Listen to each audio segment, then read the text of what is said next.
I just didn't really know what I wanted to do. But when I find things that are interesting, I dive in. I'm the worst person in the world at a facilities tour. So if we have a client and they're like, hey, we're manufacturing, and they're like, you want to come for a tour? I'm like, are you sure? Because it's not going to be the normal tour. Because I'm going to ask about every component. Why does this work this way? Why'd you do it that way? Because I sincerely find stuff like that really interesting. I didn't really have a plan. Somebody said, we really need somebody that understands valuations. And I was like, I could do that. And they're like, well, you're not a CPA. And I was like, I'll figure it out. And I had to jump. I had to like travel the country to go to these things and study, and it sucked. Like I actually got shingles. It was so stressful getting that accreditation. I went to a doctor. I was like, something's wrong with me. And I'm like 25. He's like, dude, you have shingles. Do you have AIDS? And I was like, what?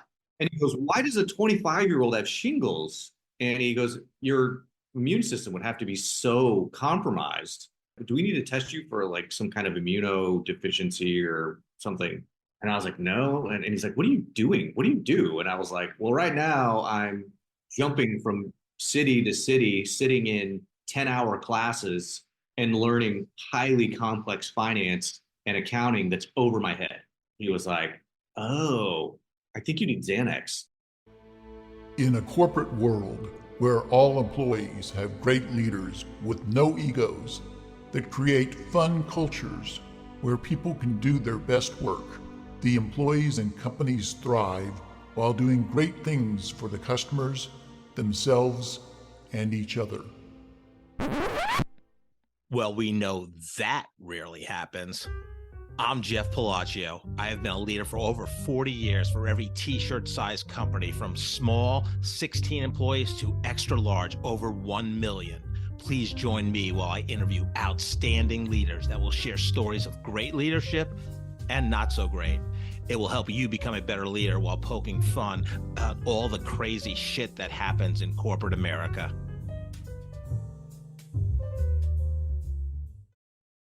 Hi, I'm Joe Deshawn, and welcome to the Corporate Couch with Jeff Palacio. Today's episode is brought to you by Exec HQ, a C-suite fractional firm providing elite executives for your business. Today, Jeff is interviewing Grant Gooding. Grant is the founder and CEO of Proof Positioning, a market research firm specializing in measuring emotions. Grant started Proof Positioning in 2012 in an effort to better understand why people buy. Grant earned his degree in business administration from William Jewell College and an MBA from the University of Missouri in Kansas City. Prior to starting Proof Positioning, Grant and his partner had a successful career together in mergers and acquisitions analysis. You can learn more about Grant at proofpositioning.com. Let's listen as Jeff talks to Grant.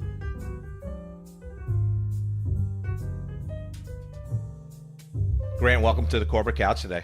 Yeah, how we doing, bud? Doing great. So glad we got reconnected. William Godwin connected us back in 2021, and we had a great first meeting. I won't go through the whole thing, but we just were reminiscing about it before we press record. But yeah, great to see you again, and yeah, I'm excited. I love data and turning data into insights to make money for companies, and that's what you do at Proof Positioning. But let's start with your origin story, though. Where'd you grow up, and what was fun for you growing up? What'd you like to do? I grew up in Kansas City, and what did I like to do? I was a pretty normal kid. Lived in a lower middle class neighborhood where we played outside all day. When we drank from the stereotypical. I'm a Zennial technically. I don't know why they had to make that, but like Zennial, wow. Yeah, they made like a weird transition generation between Gen X and Millennial, and it's like 5 or 6 years or something. And because I'm Gen X in some and Millennial and others, but the very stereotypical like drink out of the hose, don't go home, that kind of Gen X. Yep. But also took computers apart, and I think they created it because they sort of said the Zennials were the like early adopters of the internet and technology. Who makes these? makes these rules, Jeff? I have to look it up. Like I don't know why. I literally have a whiteboard across my desk, and I thought I need to just put it down there so when people says Gen X or Gen Y or Alpha, like a like I'll know what the hell they're talking about. It almost seems like a pointless contest between, like, I don't know who decides these. Maybe they're like big consulting firms or something, but Yeah, it's like, let's make it simple. It's like 1980. Some of them are like 1980, some of them are like yeah, 1982. right. No, no, I played a lot of sports and I was into music. Went to in high school, was a runner, did quite a bit of music. I was a singer, and Oh, then got a scholarship to go sing at William Jewell, oh wow.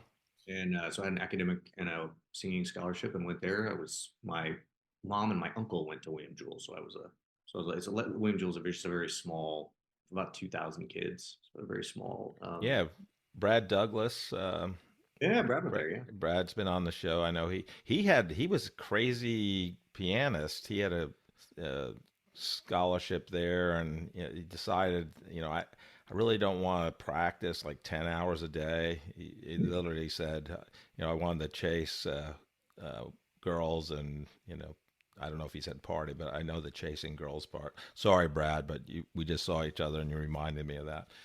Yeah, it's great college. He's a charismatic guy. Absolutely. Well, prior to that, singing was something that I liked to do, but I was never really passionate about. But it's one of those things in the world, and I think a lot of people deal with this, where if you're good at it and people tell you you're good at it, it builds your ego. And so I did it and was very fortunate to be able to have a lot of really awesome experiences, honestly, because of it. I was able to sing as part of a choir in Carnegie Hall, Wow. and went to Europe and sang in St. Mark's Basilica and 8 different countries and all kinds of Wow. crazy venues and singing very, very challenging work. And I just toured the country in different capacities, singing, and really enjoyed it. But I was never wasn't gonna like do something in music. As a matter of fact, there was a moment I remember when we were in Paris, and I was trying to figure out ways to, because I was a business and music major, and I was trying to figure out ways to like do something to make money from the other kids that were there. I was like, this is such a great opportunity, right? We have all these kids from all over, and we're in a foreign place. I wonder if I could figure out a way to like do something to make money. And then I realized, I was like, maybe everybody else is concentrating on they're studying the music, and I'm trying to figure out a way to like put money together. And I was like, maybe I'm focusing on the wrong thing. And as soon as we got back, I went and switched my major to business and minored in music. Interesting. So, did you have aspirations as a child? Like, when I grow up, I'm going to be this. No, I really didn't. Yeah. It's not very exciting. I didn't know what the hell I wanted to do. I didn't know what the hell I wanted to do for a really long time, actually. I remember one time I asked my mom, I said, I think I want to like take, and I don't know how old I was. I was an adult, maybe 18 or 19. And I said, I want to take people out and drink and entertain them. Is that a job? And Yeah, it's called sales. yeah, she said, no, she said, no, that's not a job. She's literally a salesperson. She literally does those things. And that's probably how it like came into my head. I didn't really have any aspirations for anything, to be quite honest. What was your first job out of college, and how'd you get it? So I went right out of college, or actually during college, started a company with a couple of buddies where we built a website. And this is in the 90s. This is the late 90s, so the internet was pretty new. And we called it Complete KC. And our idea was that we were going to digitize business listings and then charge money to businesses for preferential treatment. It wasn't necessarily a novel idea, but like literally what we did was just transcribe the yellow pages into HTML into a web format, which is the most ridiculous job. Like, I don't know, it never occurred to us, like, this is so stupid. Why are we literally had like the yellow pages in our lap, and we were transcribing, and then we would call the companies and try and get them to buy an ad or, spend $10 a month to get a whatever. But we were, I'm not sure we were, I think we were maybe barely old enough to drink. And of course, we ran that company into the ground. And Then I decided to go to grad school. I said, I think I want to be a lawyer. I think I want to be a litigator. I think I'll be okay at that. And so I went JD MBA track. And so went to get my MBA first to prepare for law school. And I worked at a couple of different law firms doing various things as a paralegal, corporate law, redlining and, busy work and estate planning, and really hated every moment of it. So still sort of went the law school route, but at the same time was like, man, I am not into this. But then I got introduced into a couple of lawyers that were doing big transactions in mergers and acquisitions. And I was like, this is cool. It was business and it was fun and it made sense to me. And so I bailed on law school because these guys asked me, they're like, well, hey, do you want to do some of the business stuff, do some of the writing? We'll handle all the legal stuff. And I was like, hell yeah, this is fun. So I went and got a expert accreditation in valuations, so I could value the businesses and understood the advanced accounting and finance associated with how valuations work, and kind of started the marketing arm of these. Like, these were highly sort of niched attorneys that were doing transportation and construction M&A. And I just had a blast doing it. I got picked up by a guy that was doing a roll-up. He was an intermediary. He was creating a brokerage that was transacting small market businesses. And they had 20 principals across the country. And they said, hey, you want to bring your book over and come work for us? And I was like, yeah, I do. So I did. And they called me Wonder Kid, which I hated. I actually tried to dye my hair gray at one point because I was in my mid 20s. Right. And everybody else is like ex CEOs and ex CFO, like turnaround CFOs, and I was the youngest principal by a ton. It wasn't even calculable. Right. So that's interesting. Two things. One, that's what I do. I dye my hair gray, just to look older. And two, now that you're in your mid 20s, I mean, to be in that valuation and kind of that, like yeah, you had to be like, what do they call you, Wonder Kid? You're like, it's an interesting career path. I mean, I interviewed over 100 guests, and and everybody has a unique journey for sure. But that's just so interesting to me that you got into that M&A, business evaluation, buy, sell early on. Was your kind of you think, logically you have, kind of your quant skills are, high up there. Is that kind of what drew you there? Boy, it'd be really great to say yes. But I think it's a little more like I just didn't really know what I wanted to do. Sure. But when I find things that are interesting, I dive in, and which makes me, I would say, I'm the worst person in the world at a facilities tour. So if we have a client and they're like, hey, we're manufacturing, and they're like, you want to come for a tour? I'm like, you sure? Because it's not going to be the normal tour. Because I'm going to ask about every component. Why does this work this way? Why'd you do it that way? Because I sincerely find stuff like that really interesting. And I think I didn't really have a plan.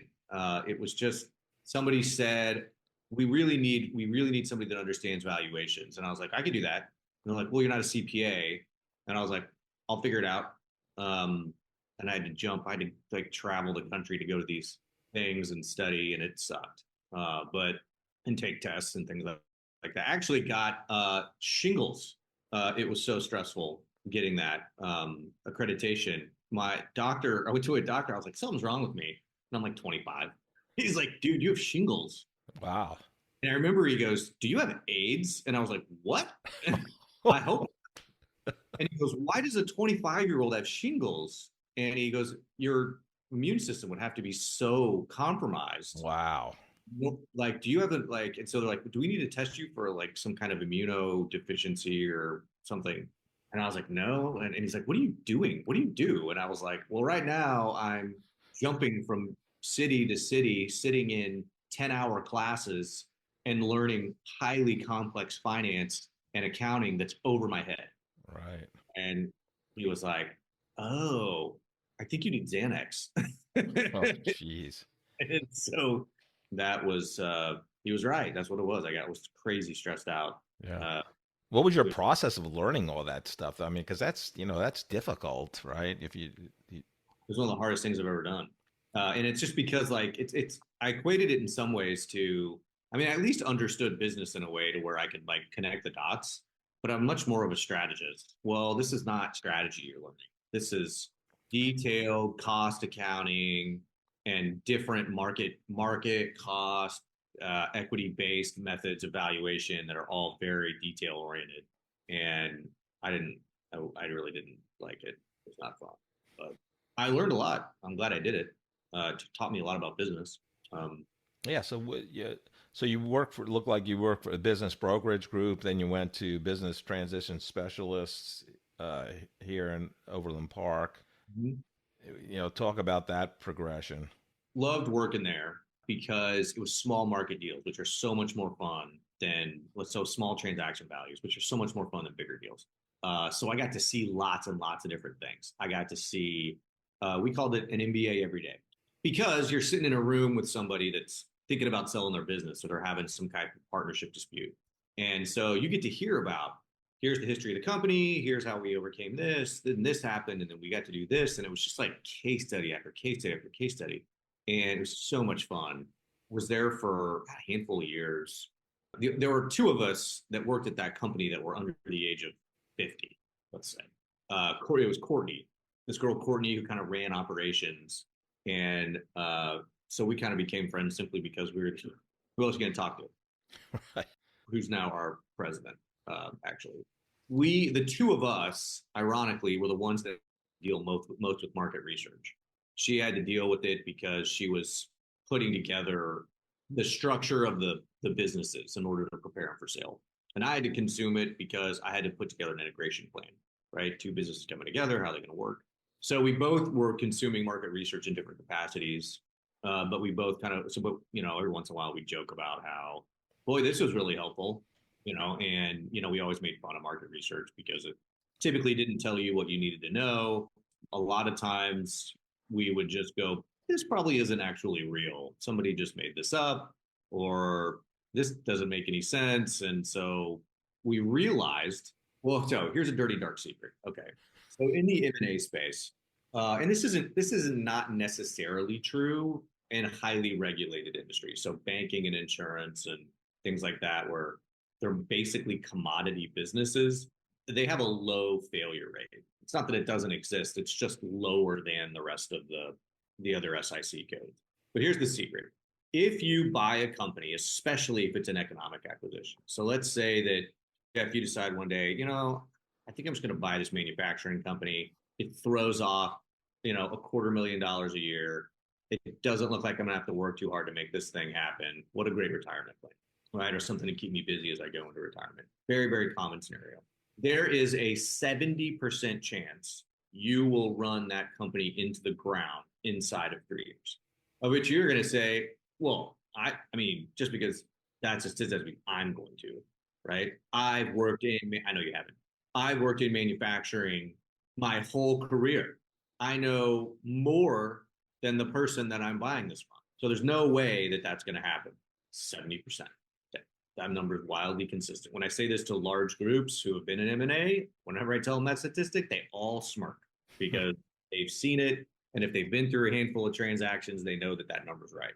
And so we really started looking at, why is that? Like, how do you explain that? It's not like these are stupid people. It's not as though we're randomly selecting people from the population to run these companies. These are experienced executives that know how to run businesses.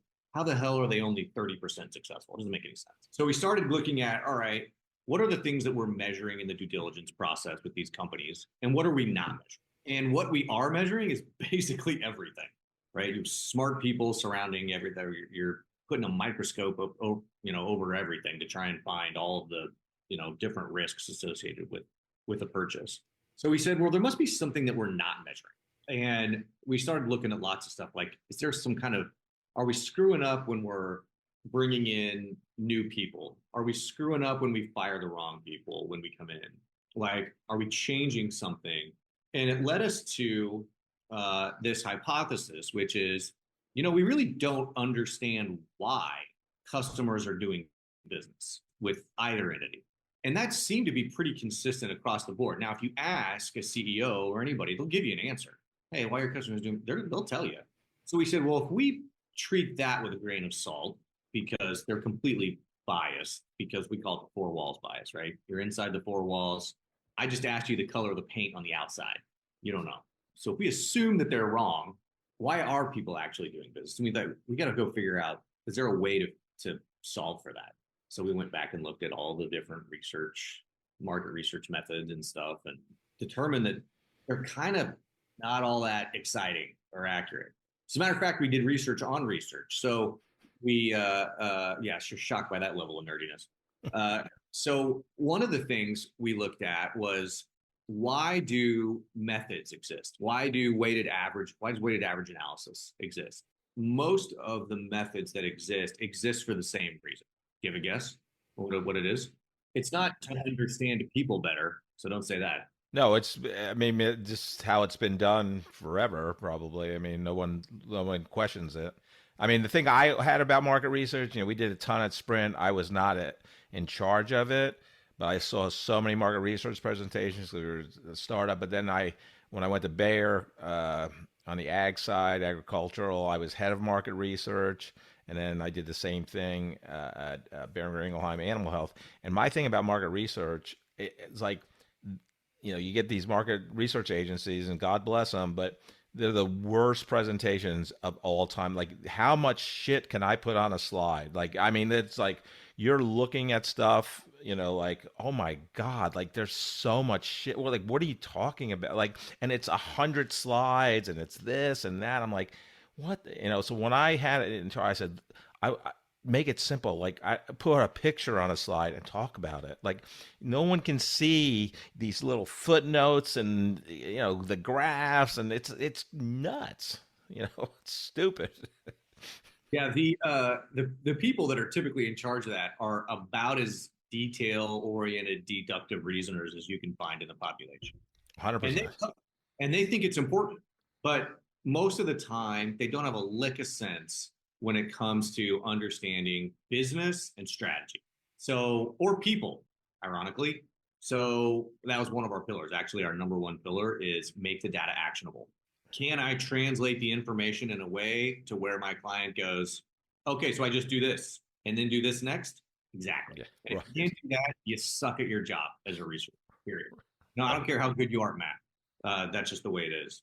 The one thing that we found that was going back to that, like when we were trying to figure out like why different models and methods existed, almost all of them existed for the same reason, which was more correct answer, I would say, was yours, which is because we've always done it that way. But the reality is they did it because it makes the analysis easier. That's why we do 5-point Likert, so that we can have higher in values, and then we can do a weighted average analysis inside those in value. Well, who cares if the client doesn't understand, if the output is not informative? Who cares? And who gives a shit about the analyst? Like they're the least important person in the entire equation. Right. So then we started saying, well, what methods exist that mimic how humans work? Because that would be interesting. And so that started us down our whole pathway of looking at novel methods, and and then we created our own thing. But that's how we got to market research, and then there you go. And I'll say this: I give this advice to a lot of younger people because I think they get shitty advice. And one of the pieces of advice that's extremely common is follow your passion, and that's terrible advice. So I stole this. I don't remember from whom. You might know, or others might know, but this is not my creation.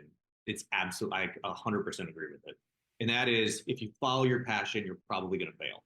Instead, find what you're incredibly good at. And if you find what you're incredibly good at and you stick with it, people will tell you you're good, right? Like what happened when I was singing. Oh man, you're a great singer and whatever. Right. So I'll stick with it. And I got better and I got better. Now there's got to be some kind of passion. When I realized I couldn't make any money, I was like, I'm out. Right. But find something you're exceptionally good at. And because we all have it, it's all in our DNA. Some people can sit down at a piano and play, just like Brad. And some people, they have to work their butt off. Well, the people that have to work their butt off, probably aren't going to be a great piano player. Right. There's something in your DNA and you got to listen to it. What am I exceptionally good at? What can I just do that's easy that other people struggle with? And that's great advice. So find what you're exceptionally good at. When you are good, and when you start doing it, people will tell you you're good, which builds your ego. And when that happens, you tend to work a little bit harder towards it, or Yeah. maybe read another book about it.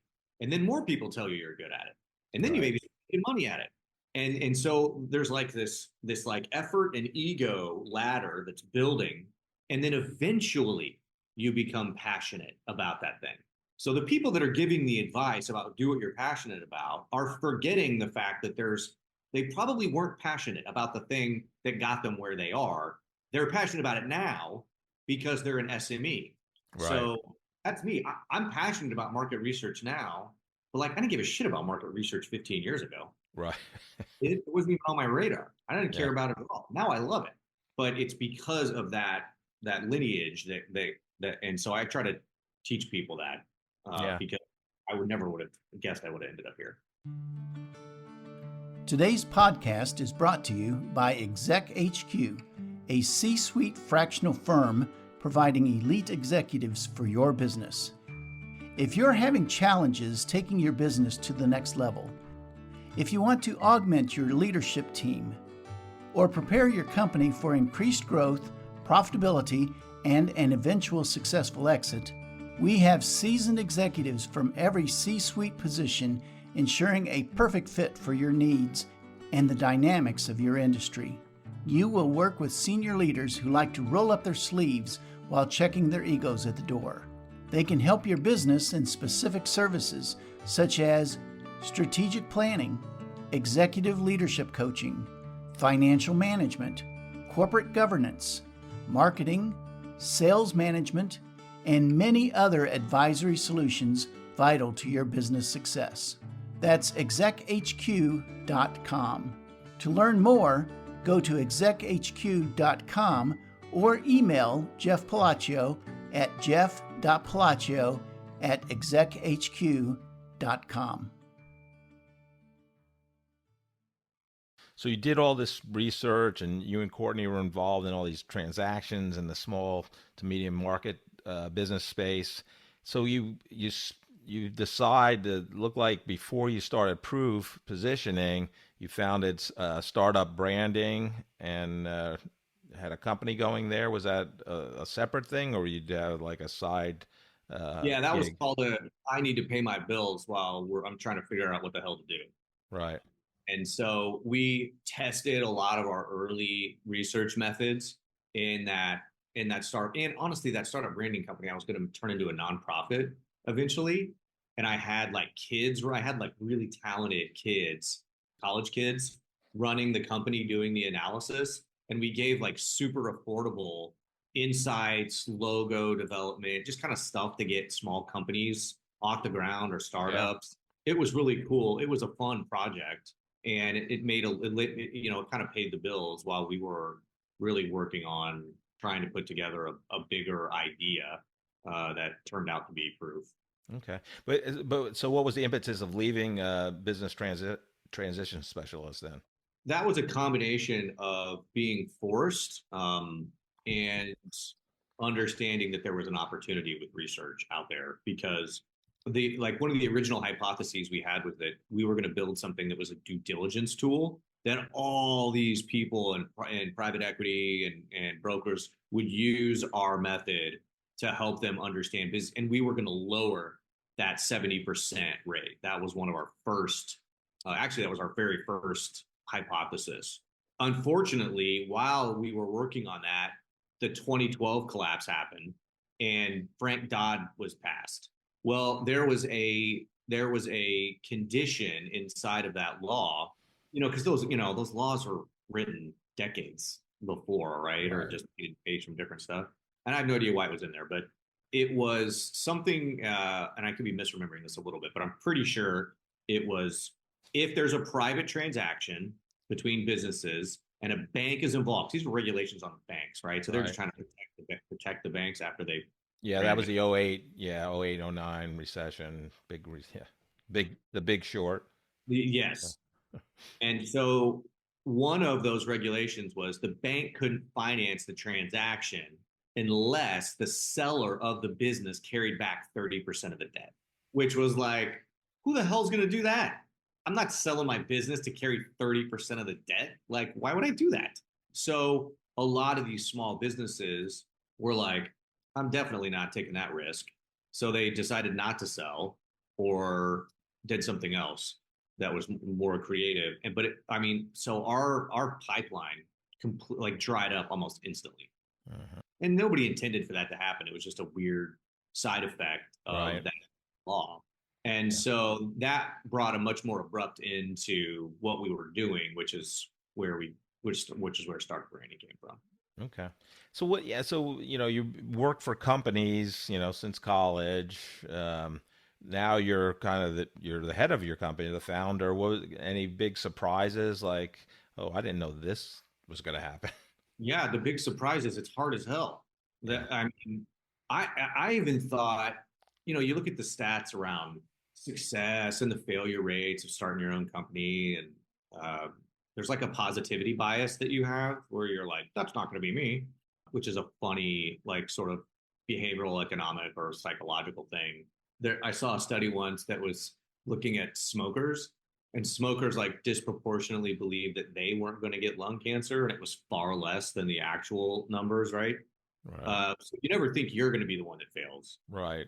You're the exception because you're different. And I literally thought that.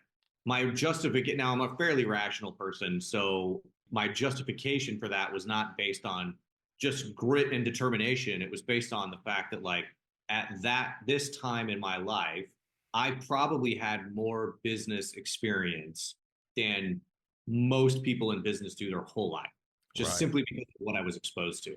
Right. And I'd seen so many different deals and types of companies and walk through their life cycles with them. And I just thought, boy, I really know too much. I know enough that there's no way I'm going to, that I'm going to fail. And I luckily didn't, but although it was dramatically harder than I thought it would be. And I am 100% a victim of the four walls. The four walls. Like I think there are brilliant people who can see their forest for the trees relative to their own company. I'm not one of those people. Yeah. Well, and so you started your company literally 12 years ago per your LinkedIn, so November of 2012. So congratulations on 12 years. But I know I've heard you talk in front of the Crux speaker series recently, and you talked about a couple of pivots your company Proof had over the years. What were some of those? First was kind of a model shift. So I think this is a great illustration of what I said, which is it's so much harder than you think. Once we had the model built and we're like, okay, we can do research and we're good at it. And now we've got at least we knew enough that we could be competitive. And so I said, I really think just because of how our research works, we're like the emotional resonance the emotional resonance testing element and how we can identify which messages are most likely to work. We thought like advertising and marketing agencies have to be interested in this, right? Like they've never seen anything like this. They probably have to use research in some capacity.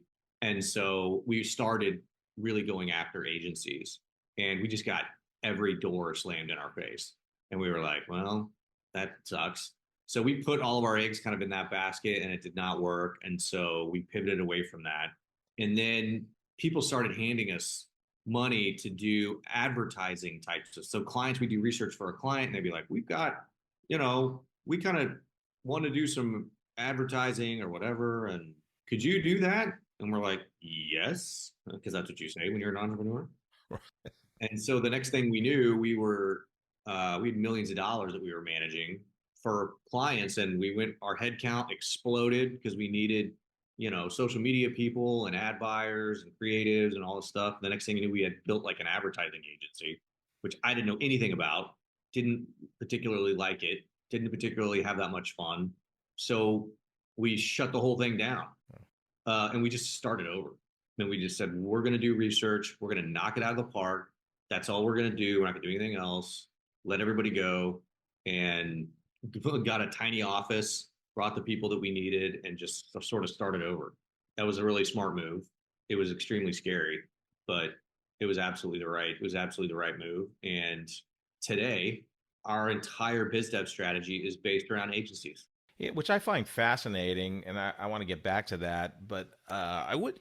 So I've seen a lot of market research firms partnered with so many in various different roles at different companies. But yours is so different, and I mean, when I heard you talk last week, and the 10 things you learned measuring people for 10 years, um, which is now 12, obviously, but I so resonate with your message and how you do things, but it is different, right? I think you call yourself, a emotional marketing researcher or market researcher, so and a neuroscience nerd. So what you guys do there it's just so fascinating to me. So why don't you explain that to the listeners? So one of the things that we figured out when we were looking to get a better understanding of how do you understand why someone buys, we realized that the methods that existed were all pretty flawed. There wasn't really a quant method that did a good job. Qual, once you start researching the sociology and the psychology around interviewing and focus groups, you'll never do one again. In almost every instance, there are instances where I am staunch that focus groups still make sense, but they're extremely rare situations. Interviews are most a complete waste of time and money, except in various, like for instance, they're really good for rapport building, but you're going to get lied to the entire interview, and whether you realize it or not. And it may not be big lies, it might be small lies, but it's when your job to get the nuance right and you're being lied to about nuance, and it's not like people are lying to deceive you. They're really lying to, they're lying, like a lie essentially is if I ask you a question that you don't have an opinion about, and then you give me your opinion, that's a lie, right? I primed you, I put something in your head and artificially made it valuable, which would not actually happen in the real world. Does that make sense? Yeah. So like that's a very unreliable methodology. So we started looking at, well, how do you control for something like that? And how can you do it in a scalable quant way? And so we ran into some work by a guy named Antonio Damasio, who was a neuroscientist at USC. He had this very sort of fortunate accident that he was studying people that had a very specific kind of brain trauma where their electrical signals that were released from their pituitary glands that like basically release the neurotoxins that cause your emotions. So that's all emotions really are. They're just like cocktails of different chemicals that your brain releases into your nervous system. And so they were sort of emotionless people. And one of the things that he realized, and there was a sort of famous instance where he forgot to bring breakfast down, I guess, or the institute where they were. And so he asked people what they wanted for breakfast, and what followed he quoted as endless logical deliberation, which I can only imagine was a bunch of people that have no sense of anxiety, fear, emotion, right? Like these, say, well, I had oatmeal yesterday. Should I have oatmeal again today? One time I read an article that said, you shouldn't eat oatmeal every day. I mean, Right. and what he said is sometimes it took him to dinner till dinner time before they would figure out what the hell they should have ordered for breakfast. And he said, holy cow, I wonder if, this whole decision making, we're not this really balanced decision making species. Maybe we make our decisions with our emotions and not with our frontal lobe, which is our logic brain, and sort of became very famous for figuring that out. He's the most cited neuroscientist in history, I think, now, for figuring that out about 20 years ago. That's the kind of stuff we're talking about, right? That's Right. people. We implement that into a market research methodology without having to hook people up to machines. And that was kind of our starting point. And then we used a timing mechanism that was from some research from Johns Hopkins and that was rooted in behavioral econ, from Daniel Kahneman's book, Thinking Fast and Slow. And we built a novel, scalable survey method. And that's what we do all day. So what it essentially does is it allows us to quantify how emotionally resonant messages are. Yeah. And it really gives us a unique look into how people think and feel and what they're motivated by. And it's a pretty dangerous weapon. My experience with trying to partner with ad agencies is they're very hesitant to partner with anybody. And you even mentioned you had that experience when you first started Proof. So what did you change? Because like, the not invented here ad agency mantras usually prevent you from partnering successfully, but I'd love to hear that. Yeah, well, the answer is pretty simple. It didn't occur to us right away. It took a minute, but the answer is authentic symbiosis. We had to figure out what they wanted and come up with non-transactional ways to create a partnership. And what we found when we started talking to a lot of them is they were very standoffish. And I think it's because they've probably been burned a lot with partnership deals. And we're a vendor. So that's not a great spot to be, but we're not doing anything for them other than being a resource. And so we said, well, what if we flip that on its head? What if we do stuff for them? What would they want? And so we've done actually a series of studies on agencies to help understand what they want so that we can help provide that. And we have somebody that's their entire job.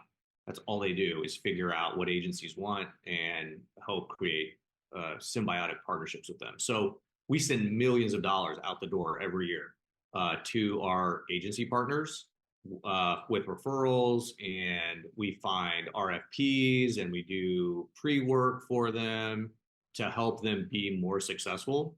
Once they get a sense of like, hey, we're in this together, we're not just a vendor, boy, these partnerships just really work well. So we're very fortunate to be able to figure that out and be able to have some of the partnerships we do.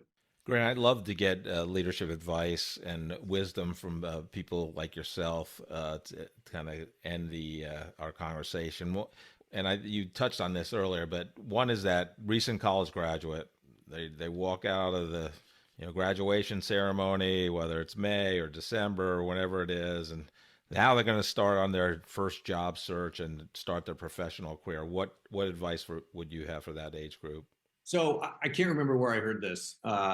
I've stolen it, but it was a study that was done, and I think it was a longitudinal study. But what happened was they had this large sample of college students, and they gave them three options, and they asked them, what would you prefer, or like, what are you looking for now that you're looking for a job? And the options were an industry, a company, or a boss. And they all selected industry for the most part, right? The majority of the folks select industry, which makes sense because that's what they teach you in college, right? You're in marketing or you're in biology. And then they asked them again, and it was like 3 years after they had a job. And the answer was change to company, right? Which is a very grass is greener type of a thing, right? Oh, this company's got a water slide or whatever the hell it is, like, oh, I'd rather work at that company. And you have no idea what's good and bad because you just have very little experience. 5 years after that, they asked him again, and it was a massive shift to boss because that's where the value is. Yeah. And so I always recommend, it doesn't matter who you are, it doesn't matter how old you are, you should be taking a job based on your boss and nothing else. Right. Because a great boss controls how happy you are. A great boss will help you become a leader.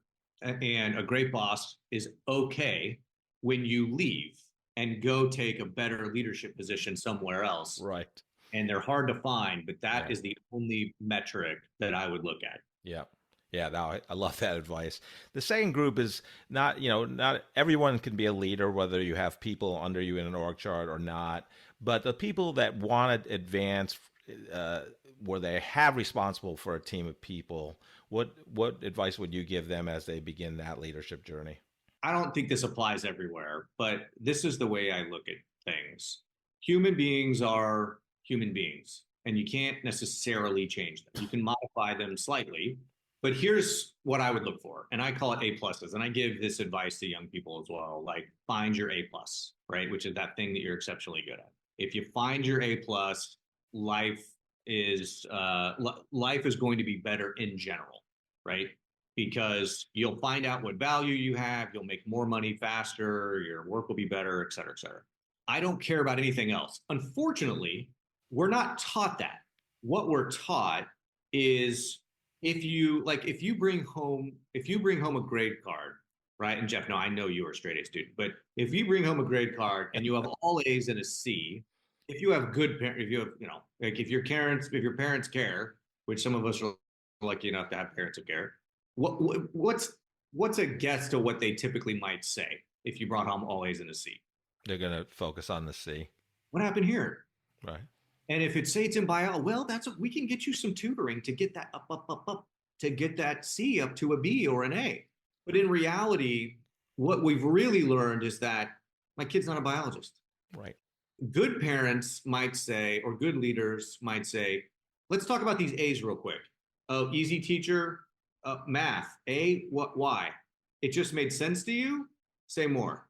If they were smart, they wouldn't get a tutor for the biology. They would get a tutor for the math that was already an A.